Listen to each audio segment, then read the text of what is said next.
The intended project for the September Paper Pumpkin kit was a candy holder.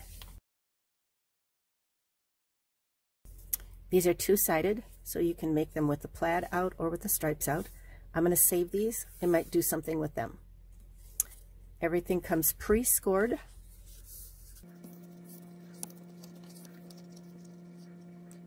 It needs to be adhered. Stampin' Up! Advertises for these kits that the only thing you need, in addition to all of this stuff that comes in the package, is a pair of scissors and maybe some double sticky tape. Most of the kits are going to come with a package of dimensionals or a sheet of dimensionals, and they're going to come with these little double sticky pop dots. This particular kit, because it has a long, thin edge that needs adhesive, actually comes with these double sticky adhesive strips.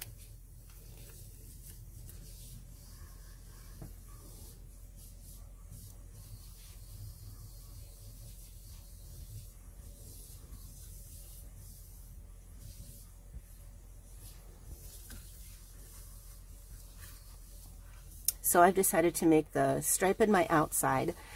There's 6 sections down here.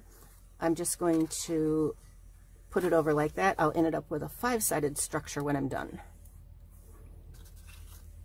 Now, the easy way I found, because I've already assembled one of these, is I'm going to put this edge right up against the crease to keep it from slipping, and then just press it together.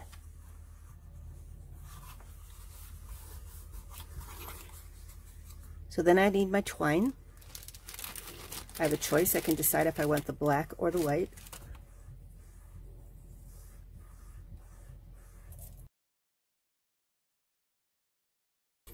So now I end up with this 5-sided structure. And I can go ahead and pop some candy in before I close up the other end and decorate it.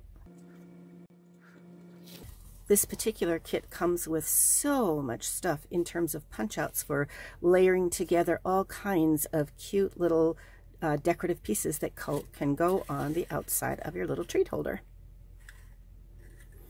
Now you're going to have a lot of these left over, so you're going to see a lot of samples that I've made with the excess parts.